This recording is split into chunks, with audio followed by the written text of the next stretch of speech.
嗨，朋友们，最近蘋果這一波漲價操作裡面其實還藏着一些套路。如果不說呢，估計很多人到現在還沒有反應過來。尤其是搭載 M4 芯片的 Mac Mini， 那它是簡單粗暴的直接漲了$200，也就是人民幣1500元。其實，在前段時間的時候呢，蘋果其實是下架了入門款的，也就是$599，人民幣4499元的256GB 的版本。那然後呢，我們能選的入门款呢，就是$799的16GB 加上512的組合。那個時候大家可能覺得，哎，這個起步配置依然還是挺香的。那結果這次全線漲價之後呢，蘋果玩了一招極其雞賊的偷梁換柱。其實表面上來看啊，這台機器它的起步價呢，依然還是維持在$799沒變，對不對？所以很多人如果不仔細看的話，肯定以為，哎，配置也不會發生改變，然後就只是看了價格合適就直接閉眼下單了。但是實際上啊，蘋果已經悄咪咪的把256GB 的這個型號呢，哎，又恢復上架了，但是價格沒有發生改變。所以如果你要是下單的話，一定要仔細看好配置。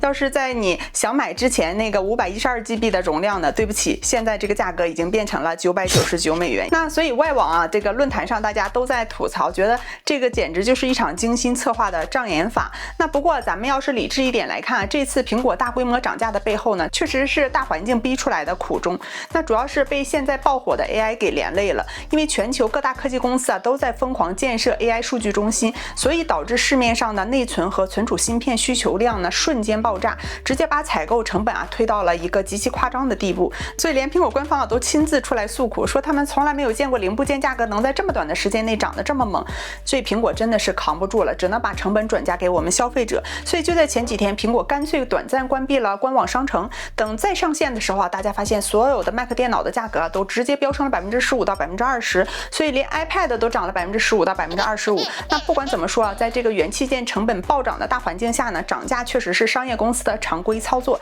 但是這種硬生生的把降配產品包裝成原價賣的做法，確實讓人心裡感覺有一些膈應。所以對於咱們想換電腦的朋友來說啊，唯一的結論就是以後買蘋果的東西千萬留個心眼，下單前一定要把那個配置單啊看得清清楚楚的，和這個價格去看一下是不是能匹配得上。那好了，以上就是今天的內容，分享到這裡。喜歡我視頻的小夥伴記得一鍵3連哦！感謝大家的收看，我們下期見啦，拜拜。